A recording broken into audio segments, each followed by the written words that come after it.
Sud Radio, le magazine des champions, Frédéric Brindel, Thomas Binet. Bonsoir, en cette semaine consacrée au sport féminin, nous ouvrons une nouvelle série de champions du sport au business. Il fallait bien que ça arrive, nos premiers invités ont pu mener à bien leurs projets entrepreneuriaux pendant plus d'1 an. Où en sont-ils? Nous prendrons désormais régulièrement des nouvelles. Elle restera à jamais la 7e invitée de l'émission en novembre 2024, l'escrimeuse Jade Maréchal. Jade, vous allez disposer d'1 minute pour nous présenter votre projet entrepreneurial. C'est pourquoi, avec notre entreprise Edge Unlimited, nous avons créé une formation hybride qui vise à transmettre les astuces des champions afin qu'ils performent dans leur quotidien. Ce sont 10 athlètes de haut niveau qui interviennent et transmettent 10 valeurs, 10 soft skills totalement transposables au monde de l'entreprise. Je complète, si vous m'y autorisez, votre propos. Vous avez une conférence d'1 heure et demie au début et la même chose à la fin. Et au milieu, en forme de sandwich, il y a un certain nombre de modules, je crois que 5, qui sont sous-divisés avec 2 athlètes à chaque fois. Jade Maréchal, vous avez donné juste son prénom, votre associée qui est aussi une coéquipière, hein? Oui, tout à fait, qui n'est pas là aujourd'hui parce qu'elle est partie en Coupe du Monde à Tunis, à laquelle je devais participer. Ah, alors, vous nous rappelez son nom et son... Eva Lacheret qui a fait les Jeux cet été. La façon dont elle a démarché avec Eva ma personne au moment du programme Palestine Women Project qu'elle a intégré, j'ai trouvé ça audacieux, culotté. Il y a des moments où il faut savoir tracer sa route, mais en fait on est suraccompagné quand on fait du sport de haut niveau. Voilà, un prépa mental, prépa physique, un staff énorme, et dans le monde de l'entreprise aussi. Et quand on le comprend, il ne faut pas avoir peur d'aller chercher justement ces personnes qui peuvent nous aider dans notre entourage. C'était donc il y a un peu plus d'1 an. Bonsoir Jade Maréchal. Bonsoir, merci de nous accueillir. Le chemin. Alors déjà, à l'époque, vous étiez privé de Coupe du Monde à cause d'une blessure. Ça y est, c'est reparti. Ben oui, ça y est, 1 an après, et c'est le temps qu'il m'a fallu pour en finir avec ces croisés. Ouais, ligaments croisés, c'est terrible. Bon, c'était il y a plus d'1 an avec celle qui anime le Women Palatine Project. On l'a entendu, l'ancienne cycliste Séverine Desbouilles. Je précise que vous êtes avec nous dans le cadre aussi du team Réussite à l'INSEP Alumni, avec fabuleuse équipe qu'on connaît bien et qui à chaque fois est un beau relais pour nous. Le taulier de l'émission, notre expert entrepreneurial. Bonsoir Thomas Binet. Bonsoir Frédéric, bonsoir Jade et bonsoir Eva. Ah, vous... J'anticipe. Ah, vous anticipiez, ouais, d'accord. Ouais, je suis comme ça. Jade Maréchal, championne d'Europe par équipe au fleuret U23. Il y a 1 an aussi, vous étiez donc stoppé en plein vol par cette rupture de ligament croisé. Vous nous annonciez la présence dans ce projet Edge Unlimited d'une certaine Eva Lacheret. Depuis, tenez-vous bien mesdames et messieurs, Eva Lacheret est devenue championne d'Europe individuelle du fleuret. Bonsoir Eva Lacheret. Bonsoir Frédéric, bonsoir à tous. On peut dire que vous êtes associés, mais alors cette année a été très différente pour l'une et l'autre. Oui, mais on se complète toujours bien. Forcément, oui, c'est ça. C'est là la force. On inaugure cette nouvelle formule, c'est parti, on garde les belles rubriques, et notamment le relais. Sud Radio, le magazine des champions. Le premier rendez-vous de l'émission, le relais, donc, qui dans cette formule inédite va vous interroger sur le parcours de l'autre. Eva pour Jade, Jade pour Eva. Eva Lacheret, la blessure de Jade lui a-t-elle permis de donner une nouvelle dynamique à votre activité entrepreneuriale ? Complètement. Et même plus qu'à notre activité entrepreneuriale, ça a été ça a été révélateur pour Jade aussi dans sa pratique personnelle de l'escrime, dans sa vie aussi. Et c'est vrai que de s'arrêter 1 an quand on a un quotidien à 100 à l'heure qui est rythmé par les compétitions, par l'entraînement bi-quotidien, et quand tout s'arrête, même si on a la kiné, on a plus de temps à consacrer à l'entreprise, plus de temps à consacrer à son second projet. Et c'est ce qu'elle a fait vraiment d'une main de maître. Et moi, ça a été une année très très chargée. Donc en fait, c'est aussi l'avantage d'être 2, et c'est ça qui est génial de travailler à 2 et avec Jade notamment, c'est qu'on s'est vraiment passé le relais. Elle a vraiment assuré pour l'entreprise l'an dernier. Jade Maréchal, le titre d'Eva l'a-t-elle rendue plus performante dans votre activité entrepreneuriale? Question à double tranchant. Eva, je trouve que son titre lui a donné un peu plus de légitimité dans sa vie perso, professionnelle et sa vie de femme. Je pense que c'est quelqu'un qui est plutôt timide sur son palmarès ou en tout cas sur ses compétences avec un fleuret. Et là, d'avoir un titre, au moins, elle n'a pas le choix. C'est ancré, c'est écrit. Donc ça nous a permis de développer encore plus l'entreprise, c'est évident. Et puis moi, de vivre de l'escrime à distance, j'ai adoré la suivre et heureusement qu'elle était là pour garder un pied sur la piste. Eva Lacheret, Jade se considère-t-elle aujourd'hui plus comme votre coéquipière ou comme votre collègue de travail ? Comme mon ami avant tout, je pense. Ça c'est beau. C'est ce qu'on appelle prendre à contre-pied le piège d'une question. Bravo. Non, comme mon ami avant tout, parce que effectivement, on est coéquipière. Alors sur la piste, évidemment, mais on est collègues. On est plus que collègues. On est vraiment associés. C'est vraiment une équipe. Et quand il y a ce relais, quand il y a des moments compliqués dans la vie, dans l'entreprise aussi, des moments où on a moins le temps. Et c'est important, je trouve, de pouvoir se dire les choses. Et je ne sais pas si c'est lié au sport, si c'est lié à nos équipes ensemble précédemment, mais elle a cette faculté à tout de suite sentir quand ça va pas trop. Là où moi j'essaie de tenir, elle veut tout de suite qu'on en parle et on trouve tout de suite les bonnes solutions. Donc c'est avant tout mon amie. Alors là où ça m'intéresse finalement, où ça fait le lien avec la dernière question, Jade Maréchal, si vous affrontez un jour en compétition Eva, dans quel état psychologique serait-elle ? On a la capacité de mettre un masque et ça s'est passé ce week-end d'ailleurs. C'est le cas de le dire, oui. Ça s'est passé. Alors, comment ça s'est passé ? C'était pas la première fois, mais oui, évidemment, mais en fait, on a beaucoup de respect et c'est parce que justement on respecte l'autre qu'on sait qu'on doit tout donner sur la piste pour gagner et on fait complètement la différence. Et il y a aucun problème. Il y a une belle sororité juste derrière. Qui a gagné ? C'est Eva qui a gagné. C'était un petit match de poule, mais même à l'entraînement, c'est pareil. En fait, on est déjà très fair-play déjà avec les autres, donc on n'a pas ce problème, mais c'est vrai qu'au moment de ce salut, on était contente aussi que ce soit le premier match et que ça passe tout de suite pour pouvoir se concentrer sur le reste de la poule. Alors nous sommes doublement, triplement contents de vous recevoir parce qu'il y a cette formule, parce que vous êtes enfin venus à deux, et puis c'est cette semaine sur les médias français, le spécial sport féminin, moi pour lequel je me bats depuis des années. J'ai une pensée pour mes handballeuses, pour mes judokates, etc., etc. Jade Maréchal et Eva Lacheret, place à votre retour d'expérience professionnelle avec celui qui vous challengeait il y a plus d'un an, notre expert entrepreneurial, Thomas Binet. Oui, effectivement, Jade, il y a un an, vous nous pitchiez pendant 1 minute ce qu'était votre projet. Alors, on va rendre l'appareil à Eva maintenant. On va pitcher. Vous allez pitcher pendant 1 minute, mais sur l'évolution de votre projet. Alors, bien évidemment, vous pouvez replacer, recontextualiser votre projet si vous le souhaitez.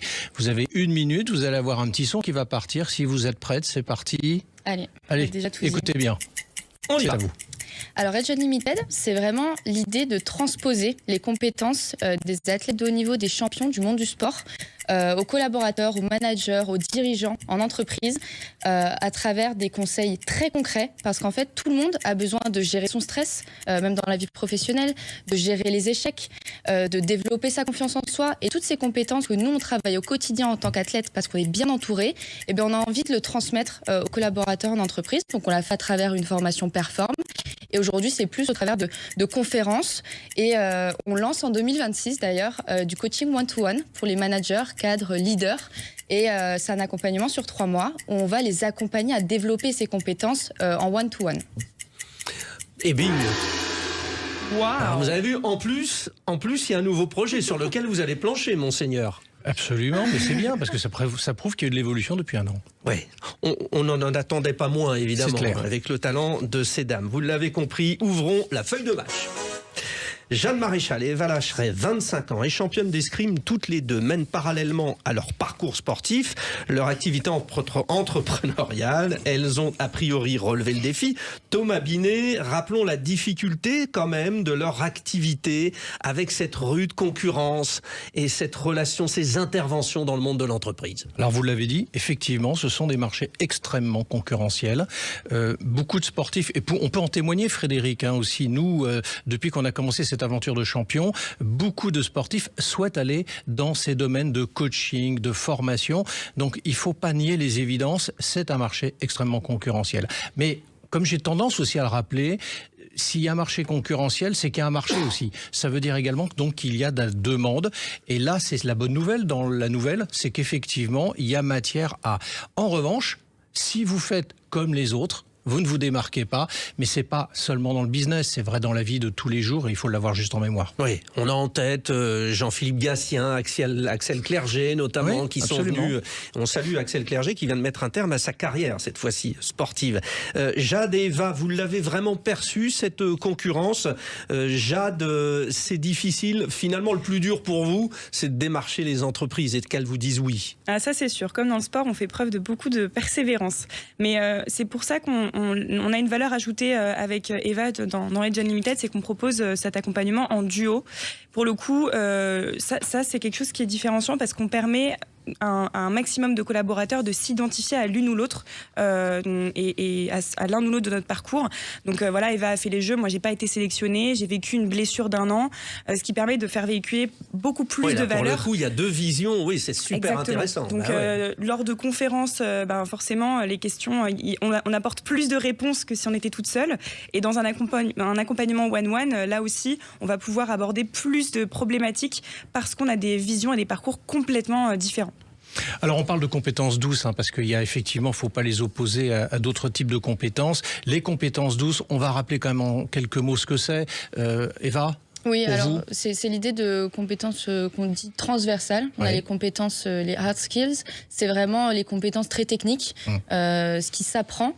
Et les compétences douces, c'est plus ce qui va être intrinsèque, qu'on va développer un petit peu en parallèle. Et c'est là tout à l'heure dont je parlais donc de gestion du stress parce que c'est la plus commune, gestion de l'échec, la communication, confiance en soi, etc. C'est toutes des choses très très importantes parce qu'au-delà des compétences techniques, et pareil dans le marché du travail, c'est un marché qui est concurrentiel à plein de niveaux. Et en fait, si on arrive tous avec les mêmes compétences techniques, on se différencie pas. Et ce qui nous permet de nous différencier, c'est notre capacité à développer nos compétences douces, nos compétences parallèles. Et c'est là qu'on fait vraiment la différence. Et sur ces sujets-là, il faut être très clair, il y a beaucoup de demandes en entreprise, effectivement. Elles ont besoin... Alors, le principe des hard skills, comme vous l'avez évoqué, les compétences techniques, pour dire les choses autrement, normalement, c'est un acquis. On les a, normalement, quand on doit exercer sa profession, quelle que soit sa profession. En revanche, toutes ces compétences qui accompagnent ces compétences techniques, on les a pas forcément. Ça s'apprend aussi, ce n'est pas que par le terrain. Donc, beaucoup d'entreprises, pendant des années, ont sous-estimé cette approche. Et aujourd'hui, c'est quand même, je pense, remis au devant de la scène, et il y a une nécessité, effectivement, d'aller là-dessus. Le fameux son du buzzer, c'est la mi-temps de champion du sport au business. Nous l'appellerons championne du sport au business. D'autant plus cette semaine spéciale, dans le cadre de cette semaine consacrée au sport féminin. Au retour de la pause, Thomas Binet conseillera notre duo d'invités, Jeanne Maréchal et Eva Lacheret, ou quand deux championnes d'escrime la jouent collective pour imposer leur savoir-faire dans le monde de l'entreprise. À tout de suite. Sud Radio, le magazine des champions, Frédéric Brindel, Thomas Binet. C'est champion du sport au business, c'est championne du sport au business, comme chaque samedi soir sur Sud Radio. Jeanne Maréchal et Eva Lacheret sont les premières invitées d'une formule que nous vous proposons dorénavant, ponctuellement. Qu'est devenu le projet entrepreneurial de nos invités 1 an après? Nos 2 championnes d'escrime ont beaucoup concouru sur la scène internationale. Depuis, elles ont démarché le monde de l'entreprise pour installer leur activité. Eh bien, vous décortiquez ce projet, cher expert entrepreneurial Thomas Binet. Oui, Frédéric. Alors, on va rappeler juste pour ceux qui nous rejoignent à l'antenne maintenant que nos 2 invités ont lancé il y a 1 an, effectivement, une démarche de formation auprès des entreprises avec également une formation donc hybride, du présentiel, des conférences, de la formation tout au long de leur parcours auprès de chefs d'entreprise, de cadres d'entreprise et principalement axé sur des compétences douces. Et comme elles viennent de nous l'annoncer également, 2026... Le projet. Bah oui, il y a un nouveau projet qui rentre dans leur catalogue de propositions. C'est du coaching one-to-one sur une distance de 3 mois. Eva Lacheret et Jade Maréchal, vous me voyez venir. L'une revient comme un taureau dans l'arène après une année de frustration terrible, de ligaments croisés du genou. Vous avez besoin d'escrime. Vous êtes en plein boom. Vous devenez championne d'Europe en 2025. Et évidemment, qu'est-ce qui arrive, mesdames? Les Jeux Olympiques de Los Angeles dans 2 ans. Vous allez quand même, j'imagine, mettre un gros coup d'épée dans votre parcours sportif. Jade? Oui, alors je mettrai un coup de fleuret parce qu'on est fleurettiste. Oui, alors je me suis posé la question, mais si je disais sabre et fleuret, dans l'eau ça marche pas. Ah, je vois l'image. Voyez. Bon, alors gardons l'épée alors. Voilà. Oui, forcément, ça reste notre objectif principal et c'est notre casquette principale et c'est ce pourquoi on s'entraîne tous les jours. L'objectif, il est à la fois lointain, mais c'est quand même demain parce que la phase qualificative va commencer dès l'année prochaine. Finalement, c'est un an avant. Donc forcément, on a ça en tête, même si on fait attention à avoir des objectifs quotidiens et pas rester uniquement concentré sur Los Angeles 2028 parce que là on s'y perdrait un petit peu. Donc en tout cas personnellement l'objectif c'est de revenir sur la scène internationale après un an d'arrêt, ce qui pour moi est un gros challenge déjà parce que forcément c'est un an d'arrêt de travail et pour revenir il faut du temps. Donc moi ça va être petit à petit de reprendre le chemin des Coupes du Monde puis des Jeux Olympiques par la suite, mais c'est pas forcément pareil pour Eva. Eva, la répartition, ça se fera comment? Enfin la répartition à la limite entre vous deux mais aussi entre vos deux parcours. Alors vous savez, le projet, donc on a lancé l'entreprise en octobre 2023, donc il a aussi pris de la maturité. C'est vrai qu'au tout début, quand on lance un projet, on est des boules d'énergie et on a fait énormément de choses. Quand j'y repense, je me dis mais je sais pas comment on a réussi à faire, allier tout ça en même temps. Aujourd'hui, c'est moins possible parce que effectivement, j'ai un peu plus de focus sur l'escrime, il y a plus de déplacements, les déplacements sont très loin et ça prend beaucoup de temps. Et du coup, j'essaie vraiment de gérer ce temps. C'est vraiment une organisation, de savoir... Vous avez des collaborateurs en plus, des gens qui s'occupent de l'agenda en fait, non? Alors ils ne sont pas directement chez nous, mais on externalise une certaine partie, notamment au niveau du démarchage, parce que ça prend du temps. On a su s'entourer, comme dans le sport, on s'est dit qu'on ne pouvait pas faire toute seule. Exactement, et du coup...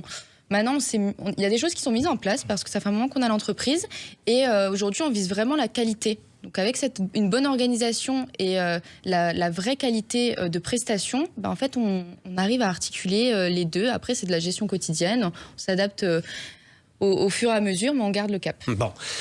Vous êtes maintenant entre les mains du coach. Thomas Binet.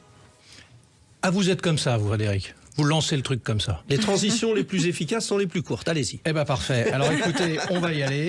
Donc c'est clair, non mais c'est le mérite d'être très clair. Vous avez évoqué un truc tout à l'heure dans la démonstration de votre avancement.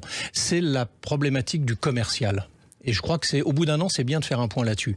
Parce que toute la partie communication, elle est évidente, on fait des réseaux sociaux, on met en place des plaquettes, mais ça c'est le plus facile dans le difficile. En revanche, la partie commerciale, comment vous y êtes prises l'une et l'autre depuis un an pour rentrer un peu dans le détail et expliquer à nos auditrices et nos auditeurs qui peuvent aussi être des entrepreneurs. Quand on lance une structure, c'est quand même le nerf de la guerre. Jade. Alors, on a essayé vraiment tout un tas de choses. Comme dans le sport, on était dans un laboratoire pour essayer de voir ce qui avait le plus d'impact. Et franchement, moi, la leçon que j'en retire, c'est que le commercial, c'est le lien humain avant tout. Donc, c'est des contacts qu'on peut faire lors de soirées, lors d'invitations auxquelles on doit aller pour rencontrer les gens. Et ça a été notre plus gros vivier de rencontres commerciales. Vous avez été très présente dans les soirées. Cette blessure vous l'a malheureusement permis. Vous allez avec les gens du team Alumni, on y est allé, on vous a accompagné avec Thomas, vous avez eu ce tient bien en soirée, hein, Thomas, mais c'est vrai que vous avez fait beaucoup de présence, c'est le bouche à oreille. Oui, et ça m'a autant apporté que ça a apporté à l'entreprise. J'avais besoin de m'occuper à ce moment-là. Mais oui, j'avais très bien compris que aller à la rencontre d'acteurs du monde de l'entreprise en tant qu'athlète, c'était important pour le business forcément. Donc j'ai passé pas mal de temps dans des soirées un peu mondaines, oui. Oui. Alors je me souviens il y a un an, Frédéric, et je parle sous votre contrôle, Séverine Debouy, qui était notre invitée surprise dans l'émission, devait vous mettre en relation avec une association de 300 DRH. Est-ce que cette approche a été mise en œuvre ? Séverine, c'est des mises en relation quasi quotidiennes, donc oui, et elle ne s'est pas arrêtée là. Non, ma question derrière la question, c'est de savoir si ça a donné aussi des résultats. Est-ce que c'est justement, parce que les DRH, c'est quand même la porte d'entrée auprès des entreprises, principalement, qui permettent ensuite de faire des formations, quelles qu'elles soient, est-ce que ça a donné des résultats depuis un an ? Eva ? Alors moi je gère pas trop la partie commerciale là-dessus, notamment l'année dernière c'est plus Jade qui l'a géré, donc je la laisserai répondre à cette question, mais je voulais revenir sur notre réorientation de l'entreprise, parce qu'aujourd'hui voilà, on n'est plus trop sur Perform et cette formation en ligne, justement parce qu'on aime ce contact humain. Et notamment avec Perform, ce qui était peut-être un peu compliqué au début, et c'est pour ça qu'on a lancé les conférences de base, c'est parce que on arrivait à 23 ans à l'époque, en disant voilà, nous on peut vous transmettre à vous des compétences, etc. en entreprise, et parfois la jeunesse fait que c'est pas toujours évident, et en fait on arrivait à prouver finalement par la conférence, et c'est pour ça que dans ces soirées, en fait quand les gens échangent avec nous, ils voient tout de suite ce qu'on peut leur apporter, ils voient notre prise de parole aussi parfois. Et en fait, on a juste à faire une conférence et finalement, derrière, on a plein de messages. Donc en fait, on démarche plus tant que ça. C'est juste de faire qui nous rapporte des prospects et des clients. Et d'échanger, parce que, je l'ai rappelé tout à l'heure, vous n'avez que 25 ans, mais la magie de la radio, c'est aussi d'écouter et de s'accrocher à la voix. Et aucun de nos auditeurs n'imagine que vous avez moins de 35 ans quand on entend la structuration de votre propos. Eh bien non, 25 ans. Je sais, c'est énervant, n'est-ce pas, Thomas? Oui, ça s'appelle la maturité, Frédéric. Oui, c'est ça. Vous connaissez le sujet. Oui. Donc, on est sur un principe où vous êtes en train de dire que vous avez pivoté en fait votre business. Vous n'êtes pas resté, c'est ça qu'il faut que tout le monde entende aussi. On ne rajoute pas seulement justement le coaching par exemple, c'est une transformation de votre modèle initial.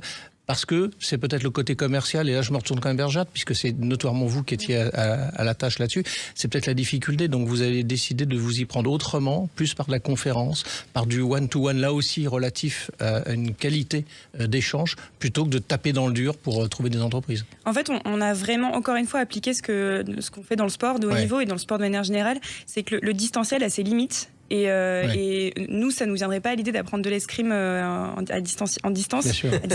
Donc en fait, on voit l'impact. En visio, faut imaginer. Donc, ça séduisait les managers, les preneurs de décision. Et après, on voyait que l'impact était moins important par le distanciel auprès des collaborateurs que si on vient dans une salle et qu'on parle d'émotions, qu'on leur montre des images, qu'on répond à leurs questions en live.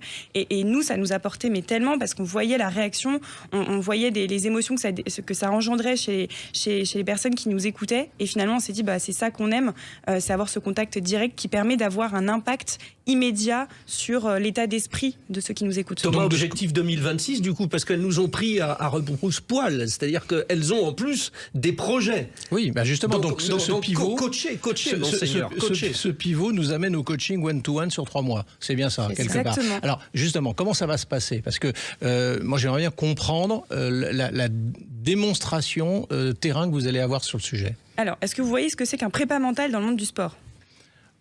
Bon, à peu près, je pense. Vous en auriez eu besoin, tiens.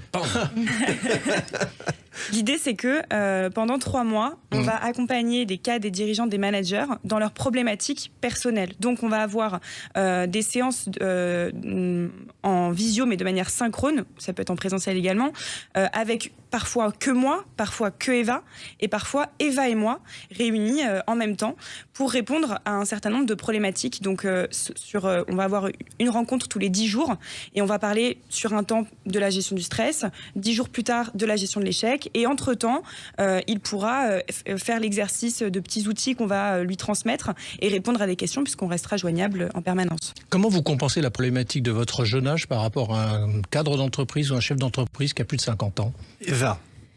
En fait, c'est quelque chose qu'on ne peut pas compenser et qu'il ne faut pas essayer de compenser. Ça a été un peu mon souci au départ, et Jade, qui a commencé encore plus jeune les conférences, et elle le racontera mieux que moi, mais elle avait besoin de dire je ne viens pas vous apprendre votre métier. Et c'est vrai, on ne vient pas du tout leur apprendre leur métier.